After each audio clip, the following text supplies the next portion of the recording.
Hey, traders, Tom Gentile here. Welcome to Patterns and Profits. Glad to have you here with me another Monday, April 20th, just straight up 12 o'clock. And I am here to help you, and of course myself, make sense of the madness of these markets through repeatable pattern trading. Help me find other pattern traders. You can do so by sharing this video, subscribing to the channel. Let's get into it, everyone. So I'm going to start right here. All right. We have been, dealing with this particular news story for weeks now. All right. Every day, buy, sell. Buy, sell. The other thing we keep seeing, good news, markets up, bad news, markets down. But then it's starting to feel like calloused hands here when it comes to what's going on in the Strait of Hormuz. I want to look at the three major indices in the Strait of Hormuz because, look at last week. All three finished higher. S&P, NASDAQ, fresh new all-time highs. Last week it was the ceasefire between Iran and Lebanon. And then we also heard the Strait was open, but that didn't last long. I mean, literally 24 hours later, closed again. Iran is accusing the U.S. of violating the ceasefire by blocking the Strait. Futures were down last night by 400 points or so at one time. Oil was moving higher again. And of course, we're all reacting to the news. And you saw last week, maybe you saw this over the weekend, Vice President Vance is headed to the Middle East again. I believe it's Pakistan. And that's supposed to happen later today. Let's talk about the economic front for a moment. Retail sales coming out this week. Pending home sales coming out. That's going to be tomorrow. You got jobless claims coming out on Thursday. And of course, I said this before, earnings season is still rolling around. When you take a look at earnings, what's happening on the earnings front? Well, we have banks. All right. Banks got earnings that happened last week. There's a lot of interest in investment banking. There's a lot of interest in that trading revenue on the banking side. And, there's a good bit of that is part to the recent volatility we've seen. All right. Markets reaction has been mixed. You take a look at the big ones, Morgan Stanley, Bank of America, Citigroup, JP Morgan, Goldman Sachs, others. They're all pulling back on guidance concerns. Right? Moving out of the banking sector, take a look at Netflix. I mean, Netflix was a huge part of buying in my family's portfolio, but now we're looking at it dropping sharply. And you take a look at all the different things out there that you could spend time looking at, as you're watching television. Netflix even though it dominates, there's still others that are slicing in there. I mean, think about it yesterday. So yesterday, the Senior PGA Tour was on. And, I mentioned golf, what was it, a week ago? And sure enough, the seniors dropped right into our backyard. We literally backed the course that they were at this weekend. And some of my family went to go see the finals yesterday. I didn't go to see it. I watched it on TV. But I didn't watch it on Netflix. I watched it on the Golf Channel, all right? Had to get through that first 30 or 60-second commercial, and then there we go. Same with a lot of companies, even Bloomberg. The stuff you see behind me here. So, you can download the Bloomberg app for free on a lot of smart TVs. You just got a 30 or 60-second commercial, and then you're watching Bloomberg Live. So, even with Netflix beating earnings, they've got weaker forward guidance, and I believe a lot of it had to do with what I just talked to you about. So, I'm going to leave those of you live with me. Take a look at this. There's a video I did. I'm popping it into the comments section right there under Patterns and Profits. You can see it right there. Don't look at it now. I mean, you can, but you're going to miss the live event. But save that. Take a look at it. That is a video I did called the hidden earnings trick that I use. All right, hidden earnings trick. You're not going to hear about it on social media. You're definitely not going to hear about it on mainstream media. You're only going to hear about it right here at patternsandprofits.com. So wanted to jump out and share that with you right away. Check it out in your spare time. All right. So let's take a look at the big indices with the question most traders are asking. How much of last week's gains are the market's going to give back? And did they give them back just in the first hour of the day? Or is there some more pushback to happen before that next leg up? We'll take a look at the three big indices, and I'm talking about the Dow or the DIA. We're going to look at the S&P 500 or SPY. We're going to look at finally the Qs, which is the NASDAQ. And I'm going to add a different indicator to each one of these because you know me. I'm not, first of all, if you're new to the channel, glad to have you here. I hope that I can teach you something that you're just not going to find anywhere else. All right. One of the things I'm going to teach you is I'm not a squiggly lines guy. I don't like squiggly lines all over the screen. That's the first thing. Number two, I look at just a few indicators. I look at a few things, and that only. And number three, I trade in the 30-day realm. All right, 30 to 60 days.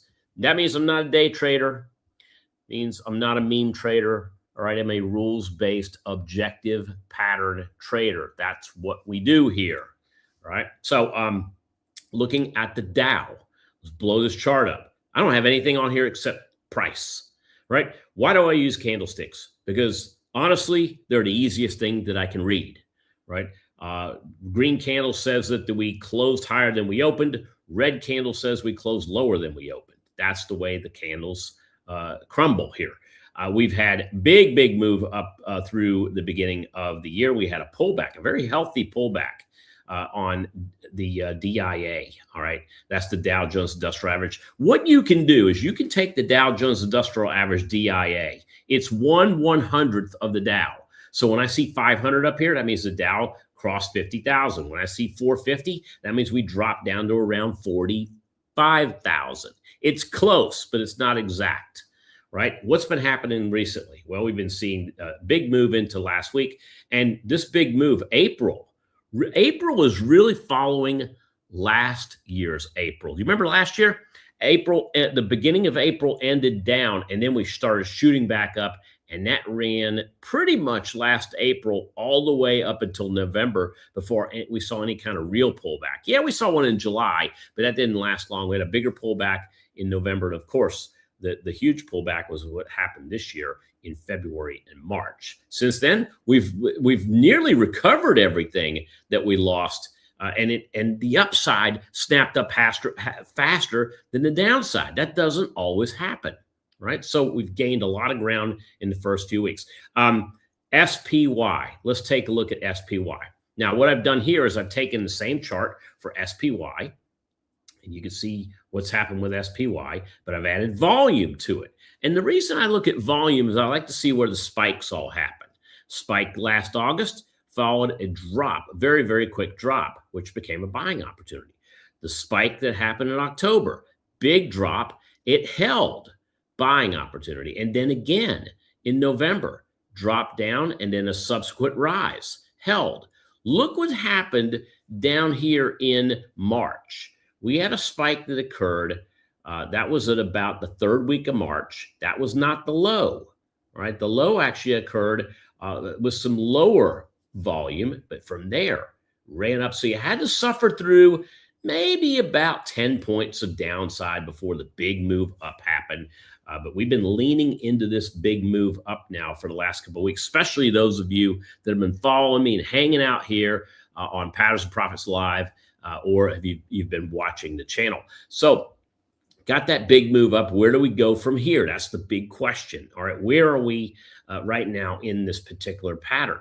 Right, so we have fresh all-time highs that happened last week, and we got follow through on Friday. A little bit of a pullback today. We'll see where that ends up going. It's an inside day right now, but the day's still young. But you can see as I blow this out, look what's happened just in the month of April. There's your final day of March. April has literally been an up month, starting with the S&P down in the high 630s, and all of a sudden now we're in the low 700s. That's a big move. All right, so there you go with the S&P. And then finally, I'm going to show you one more, which is the QQQ, and I want to talk about the third indicator I added on, and that is volatility. All right, so you've got the same candlestick chart for the Qs. The Qs actually hit their high, if you remember, back in October of last year, and then again around the end of January. So we double topped there, pulled back. We blew right through that double top last week, and now the Qs are at new all-time highs as well. You can see the volume down here below, but this red line, right? I talk a lot about trading the red line, and the red line is implied volatility. This is what the option traders are looking at. And so what we like to see with implied volatility on the Qs, on the SPY, on the DIA is it's very inverse. What I mean by that is that when the Qs, when the volatility, when the red line's going higher, that typically means that we're seeing the market going down. When the red line starts to drop, it means we see upside movement in the indices. Now, every once in a while, there's an exception to that rule, but most of the time, when I see the volatility dropping, that means we're seeing markets moving higher. Where are we at right now? So, if I take a look at this 1-year chart, we've seen highs, we've seen lows. The highs on the Qs have really kind of been in the high 20s. Yeah, we spiked up here into the low 30s back in November of last year, but we've been kind of hanging out 28, right? That was June of last year. Here's 28 again in October, 28 again in November, 28 again just last month in March when we were coming down on these fresh lows. What's happened since then? We're down here around 25. Where are the lows? The lows are down here around 20. So if that's the case, then we should expect this volatility to drop, all right? No guarantees. We should expect this volatility to drop. And what happens when volatility drops in the market? You see things like the Qs, you see things like the spiders, you see things like the diamonds, all right? The Qs, the spiders, the diamonds, oh my, they're likely to head higher. And that's where I want to push some of my chips, and have been, into these markets. Right, so that's what we see with the Qs, spiders, and diamonds. When it comes to stocks, all right, when it comes to stocks, where do we go from here? If you want, all right, if you want my best stock picks, all right, every week, I go through and I do something with seasonality. And I'm going to talk about seasonality in just a moment. But if you want my best stock picks on seasonality, I can tell you how you can get them for less than $1 a week. Right? I have something called Stock Cycles Trader. I do up to 5 stock patterns a week. All right. These are based on high historical probability. There's a 7-part rules-based trading course that comes with that. Access to a members-only website. You got my library of special reports. You've got monthly strategy sessions we do. We also do a free subscription to Patterns of Profits. This is typically, we typically have this, around $199, $299 a year. We are doing a promotion for those of you that are interested, $49 today. All right, $49 today. You see that QR code that's above me? Click on that, and that would get you that, or point your camera to that. Or if you're watching this on your phone and you need a link, then take a look in the comments section. I just shared with you the actual link. Here's what you got to do. You got to click on that link, number one. And number two, when you click on Join Now, make sure you put the code in, SCT49. SCT49 will give you the reduced rate. Comes with a 30-day money-back guarantee. Check it out. Stock Cycles Trader. All right. So let's kind of move into where I want to go with seasonal analysis. All right. Let's talk about seasonal analysis. It's important to get into that. And, that's the big question that I ask. I don't ask where the markets are going. I look for opportunities, right? The opportunities are, where do we see seasonality happening? Okay. So where do I see seasonality happening? And how am I going to answer that question to those of you that are watching right now? Well, you know what I'm going to do? I'm going to answer that question in about, let's call it less than 2 minutes. And I'll give you an answer to that question. Hey, Tom here. Welcome to Patterns and Profits. This is our weekly live stream where we cut through the noise separating headlines and memes from real market patterns you can actually trade. Each week, I'm going to break it down into 3 simple parts. Spotting opportunities, where we look at what's moving in the market and where real opportunities may be hiding. Creating alternative risk trades, where I walk you through different ways to structure trades, manage risk, and stay flexible no matter where the market's going. And as a bonus, I'm adding Money Calendar Monday, where I look to identify repeatable patterns that I'll be trading based on timing, probability, and structure. Finally, if you want to access everything we have to offer, articles, education tools, and more, then become a member at patternsandprofits.com. It's absolutely free. All right, enough said. Let's get back to the live stream.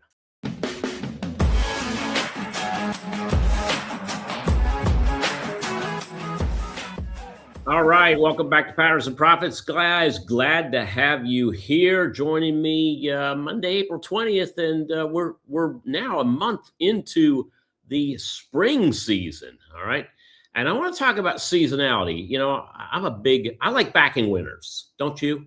Don't you like backing winners? I mean, you know, you take a look at whatever sporting event that you're looking at. Maybe you are a fan favorite of college football. If you are, you got a few months to wait before that ends up coming back to us again. Maybe basketball, maybe baseball is your sport, right? Whatever it is, you know, you have a favorite team, and everyone loves when their favorite team's winning. I look at my favorite team of stocks. There are probably 20,000 different stocks out there when you look at all of them. I only look at about 1% of that big group. But, you know, you can get inside of that and you can say, all right, which one of those stocks, which of those stocks have a certain market cap? Which of those stocks actually have options that trade on them? And you can really bring that list down quite a bit. From there, I will look at seasonality. I like backing winners. Let's start with the overview that you see here on the screen. This is where I really start, all right?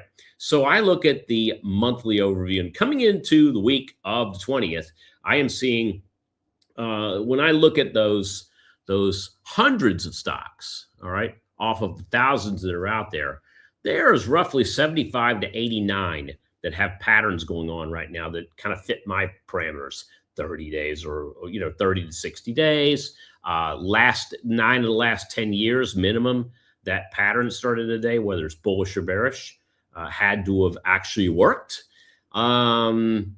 What I see on my screen right now is that this is mostly green that you're seeing, which means I'm seeing more bullish patterns that I like than bearish, right? Starting today, 84 to 16, 84% of the group of stocks I'm seeing are reflecting what I call a bullish pattern. And then by the time we get to the end of the week, that number jumps to 91 and 9. That means 81 of the trades that I have vetted through the money calendar are bullish, and 8 are showing bearish patterns. So I want to lean into the side that we have a definite, that I have some sort of definite bias on right now. That bias is bullish. So that's the first thing I'll look at. And then from there, I will go into these days, and I'll look at that day, and I'll open up the daily screen. And the daily screen for me, when I look at it and I start to do some sorts, really doesn't change that much. In the last few weeks, I'm seeing the same trades coming up over and over again. And there's a reason I want to talk about these for a minute, and I see, when I'm looking at my symbols, I'm looking at total number of trades. That means that I can see seasonality in a trade, but if I miss it today, or if I miss it this week, can I come back and look at it again? And the answer is, with some of these stocks, yes.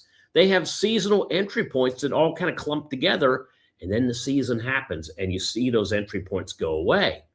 Well, here's 3 fan favorites that we've had for the month of April, since the end of March for one of these. And they've actually turned out really well when you take a look at them. So I want to bring them back up again as I'm looking at them right now. So let's talk about each for in the beginning. If you're new to this, if you're new to hanging out with me, you definitely want to take a look at these 3 stocks. And then I'm going to tell you what we've been doing with them. So first is Synopsys, all right, SNPS. This is a major American software company, all right? They focus on what's called EDA, electronic design automation. All right. They also focus on semiconductor and IP, which is intellectual property. And then they also focus on major chip designs. So every chip maker out there, NVIDIA, AMD, Intel, Apple, Qualcomm, they all rely on Synopsys tools. That's why they're an important part and they're one of the big stocks that I look at. The next one on the screen is right down here in the middle. That's Meta. Okay. And we just talked about Meta not too long ago. Meta is one of the world's largest technology companies. You know that. They are, I still call them Facebook, but they are now an umbrella. All right. The umbrella is Facebook, Instagram, WhatsApp, Reality Labs. They basically build products to help people communicate. Right. They started with social media. And now they're going across both digital and immersive environments. And number 3 down there at the bottom, that's the Qs. All right. One of the most popular exchange traded funds in the market. I just talked about that before our little break. That tracks the NASDAQ 100 index, okay, which is 100 of the largest non-financial companies listed on the NASDAQ. Now, what do these all have in common? Well, I'll tell you what they all have in common. We've mentioned them all here before in recent weeks. So what I want to do is I want to take a look at them again and see if we can put them on the replay, kind of like your favorite song. All right. So for that, what I want to do is I want to pop over and move forward. Let's start with Meta. So I discussed Meta just last week. Right. If you missed it, man, you missed it. Right. So to kind of tee this up, last week I talked about Meta and I talked about the last 10 years. Looking at the last 10 years, starting last week and projecting forward, all right, over the next 60 days. How has it done from 2016 all the way to 2025? And if you can see here, every year, this stock in 2016, Meta went up the 60 days following mid-April, about 6.73%.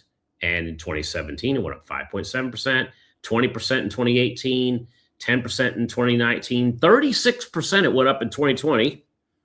A lot of things went up in 2020 after, getting into the April timeframe.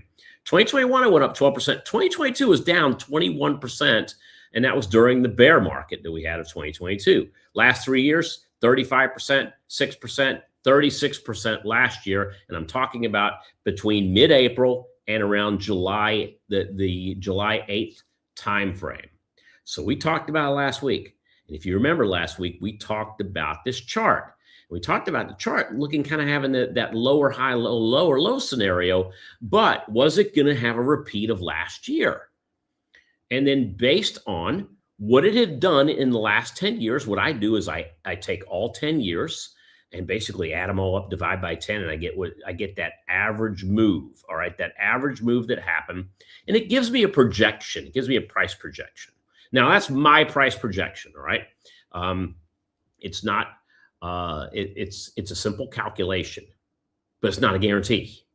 Right. So we looked at that and we said to ourselves, all right, well, if we add that price projection on, that puts it up around the 730 to 750 area, which, by the way, was a support, really close to a support point back here at the end of January. Right. That was last week.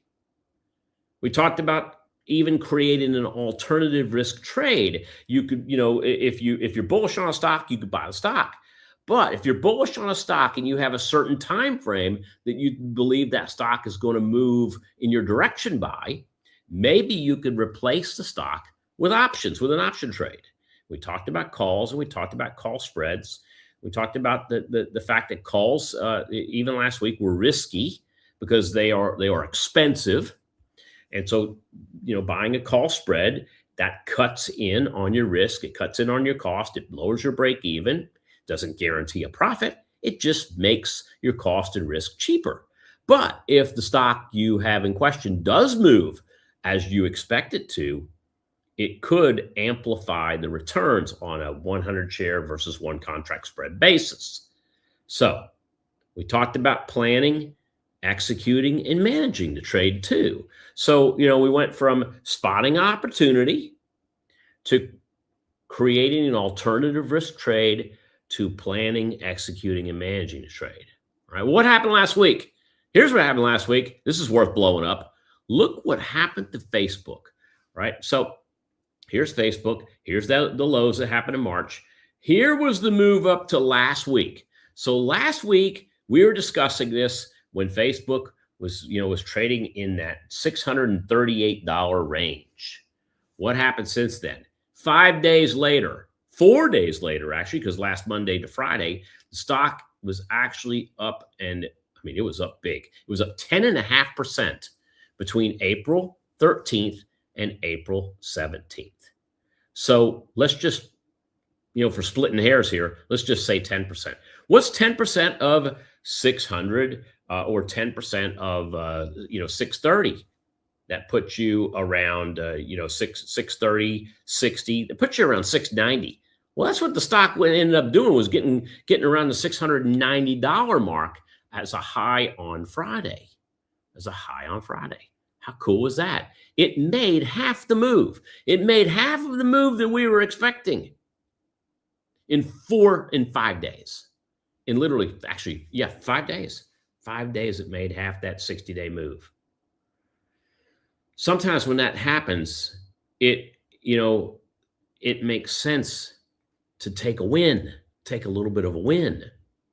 But the big question is, well, if it went up 10.5% from April 13th to April 17th, what did the option prices do? Well, the option prices, what do they do? I'm going to show you what they do. So last week, this is my, I did a trade on Meta, a small one. I do this with groups of folks, and I make sure that I don't put the order in and then then talk about the trade. I like to talk about the trade first, give everybody a head start. It's on part of our members, and then I put the trade in. So this was an entry on Meta, and I did what's called a call debit spread. Okay, so this is a call debit spread. I believe it's a 10-point spread. And I was looking at the 710, 720s, and we were looking at a trade that was around 4. I ended up getting filled at 460. So when I do a 10-point spread and I get filled at 460, that means that my cost and my risk are 460. My reward is going to be 10 points minus 460. That's a maximum reward. But keep in mind, we were looking at the July 17th options, July 17th Meta calls. Now, with a 10-point spread, what's the most? Call it out here, guys, if you're with me here. What's the most amount of points that my call debit spread can go? What's the highest those could go? No matter what I buy it for. If I buy it for 2 points or 4 points or 6 points, what's the most that thing can go up before I max out the trade? The most it can go up is 10. So if I pay 460 for it, the maximum price I can get is 10 minus the 460, which means that in 1 week, if I can get up to 8, this is a rule that I like to use. If this thing shoots up and makes a lot of money in a short amount of time, does it make sense to take the trade off at 80% of the max? And the answer is yes. And I will take this off at 80% of the max if it happens, and it happens quickly. Well, this was April 13th. Fast forward, here's April 17th. Here we are on Friday, and I'm looking at this thing moving, and I see it very close to 8. So I put a trade in right before the close. If I can sell it at 8, I'll sell it at 8. I'll just get out of the whole thing. Look what happened. Boom, filled, 8. So let me back up a second here. And this is a small number, but 920 turns into 1,600 in a few days. That's a big percentage gain. That's something I don't want to wait the other 55 days that this pattern's in. If I can take 80% of the maximum profit and take it early, then I will. All right. So that's what I did with Meta. We talked about this also with the Qs. I saw this happening with the Qs as well. So the QQQs, that was another one that I could have seen happening here. In fact, let me see if I can find those real quick and share that with you. So we talked about the Qs. Yeah, March 23rd. I'm looking at the Qs, and the Qs at the time, a 10-point spread. And myself and a group of folks that are members, we looked at this at $4.50, and it got filled at $4.50, and that was back at the end of March. Fast forward to, was it Thursday? And I took half the trade off. Got 725 for it. Should have got out a little bit earlier, but I didn't have my orders in like I usually do. So I went ahead and put the other half the trade in, and I've got the other half to trade in for, guess what? 8, which is 80%. 80% of that spread, because I'd love to take the rest of that off as we get closer, with time to expiration. So, all in all, sometimes replaying the same thing is the right thing to do, right? Past seasonals, well, these past seasonals I just showed you, they might be getting started. So we can replay, we can go back in and we can look at the Qs again, or we can look at Meta again, right? Because these are trades that maybe just getting started. They're just subsets of something more. Meta going to 700, to 690. Well, if I expect it to go to 730, maybe I could set up another Meta trade right now with lower cost, with lower risk, and kind of repeat the same thing. And of course, finally, planning, executing, and managing the trade. Well, those are, some of the most important things that we can do as traders.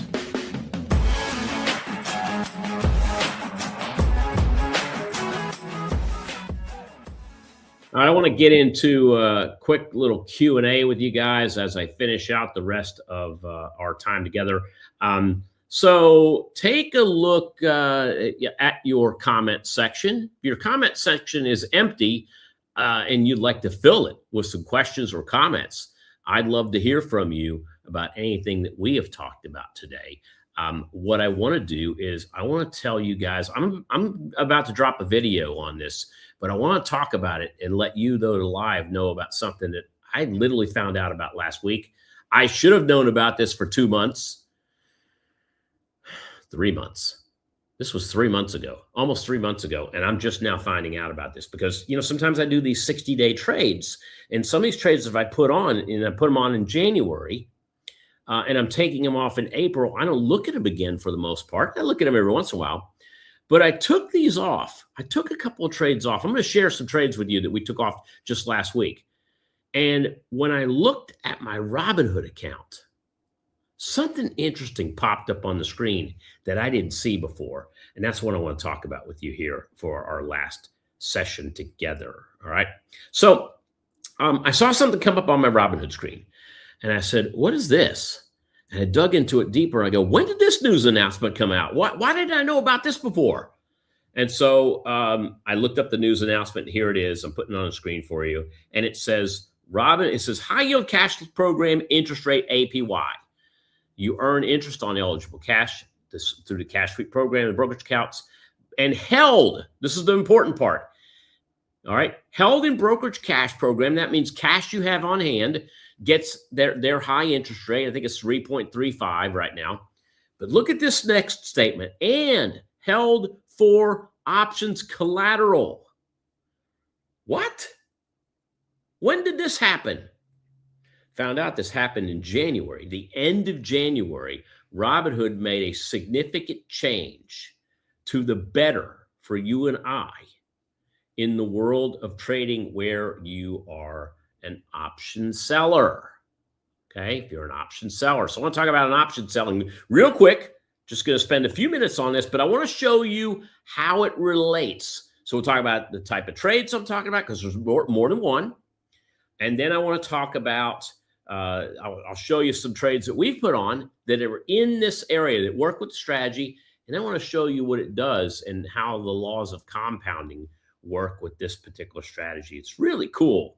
And if you're a Robinhood trader or if you're an option seller, and I'm not just talking about selling puts, if you're a net option seller, you want to pay attention to this part that I want to discuss with you. So, selling options, all right, for instance, and I'm going to talk about put selling because it's probably the one you and I have heard about so much.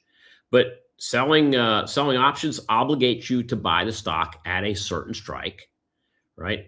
And over a certain time period. Well, that's you're obligated, but what are you going to get for that obligation? You get a premium for that obligation. What that does, depending on where you sell that put, will raise your statistical probability. Okay. All right. You get paid a premium for that. And if you do that over time, it can become a long-term wealth strategy, right? It can become a long-term wealth strategy doing that, but it doesn't have to be just selling straight options. You could sell spreads and you get the same thing by selling an at the money to an out of the money spread. Now, it will increase your risk over reward because you got to give away something to get something. If you're going to get statistical probability, you got to give away high profit potential. You cannot have both, right? In the world of options, you cannot have both. Options are, they're a give and take. If you buy a call, what are you getting? You're getting upside momentum, but you're paying time premium for it. So you get that downside risk. You also get the risk of theta. You get the risk of volatility. You get basically that statistical probability risk if you're a call buyer. It's the complete opposite if you're on the sell side. So what we do is we use the money calendar. All right. We use the money calendar. And so, when I look at the money calendar and I'm here trying to find that some sort of statistical edge, the way to maximize the velocity for every dollar, this is where I start. Okay. I start by looking at spotting the opportunity. Then in the area where we create that alternative risk trade, sometimes that alternative risk trade could be selling premium. Like for instance, with Elan, ELAN, that was a put sell. They expire worthless. Amazon, we had a put sell and we had a put credit spread, expire worthless. So now we got puts and credit spreads, they're right there. Rio Tinto, right, was also a put sell, expire worthless. NVIDIA, put sell, expire worthless. Why did we do this? And what do they have in common? All right. Well, all 5 of these have in common, they're all on the sell side. They're either puts or put credits. They're out of the money and they were designed to basically slowly drop in value into our account. For that, what did we get? Well, we got premium.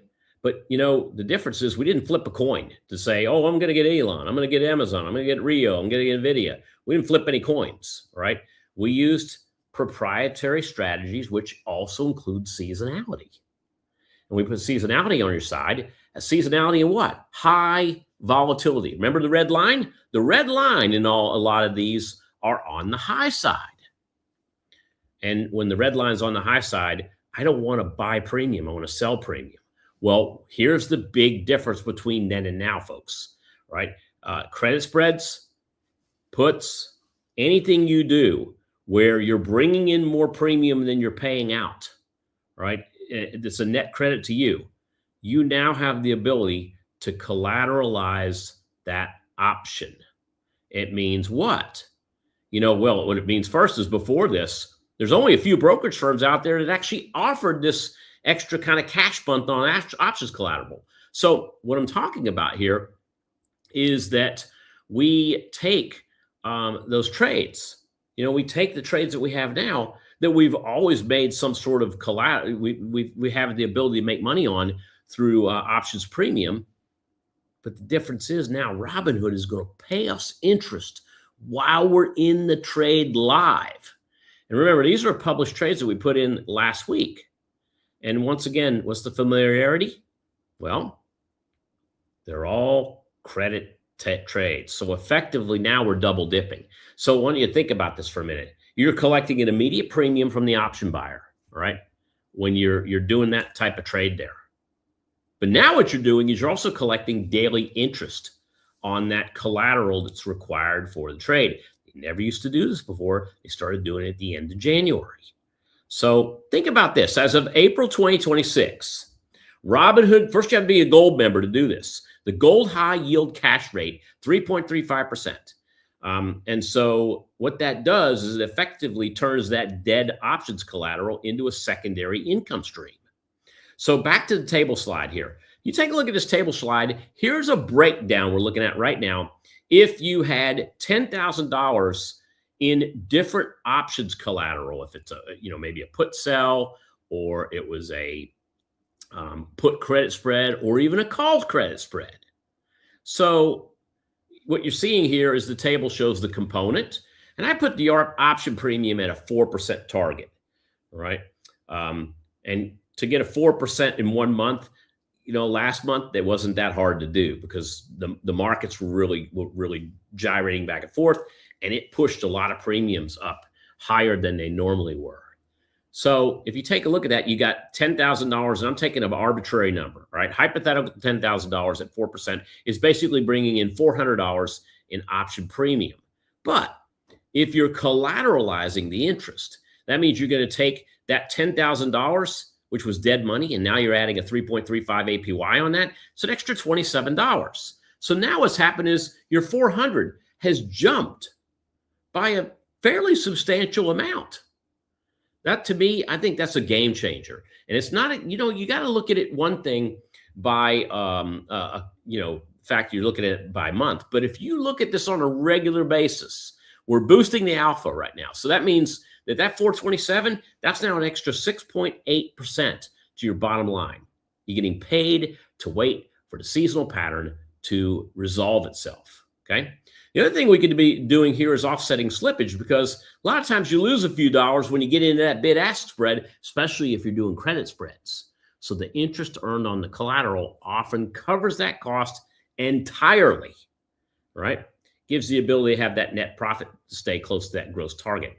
And then finally, what we're going to do is we're going to, what I call, compound the money calendar edge. So if you execute this successfully every month, your annual return isn't just 48%.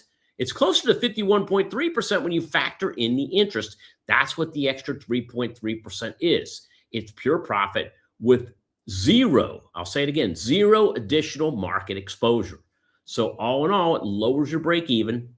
It also eliminates the opportunity cost of being locked into a trade. At least you're getting something for that collateral. So whether you're running the wheel or whether you're executing target credit spreads, your money is now going to move in two directions at once. All right. So now we can harvest the pattern, and we can also harvest the interest. There you go. And that's it. And that's it for me. Last thing I want to mention too is that if you're interested in the spotting the opportunity part of this, I got a way you can get involved with me for less than $1 a week. All right. Talked about it earlier on the program, but it's something I call Stock Cycles Trader. My Stock Cycles Trader, what we do is my team and I go together and we put in what we find are our top up to 5 patterns a week. All right. These are patterns that 9 of the last 10 years have worked, mostly on the bullish side. Every once in a while, we get a bear that we pop in there for you. But this particular Stock Cycles Trader comes with a 7-part rules course, comes with members-only website, access to reports, strategy sessions, etc.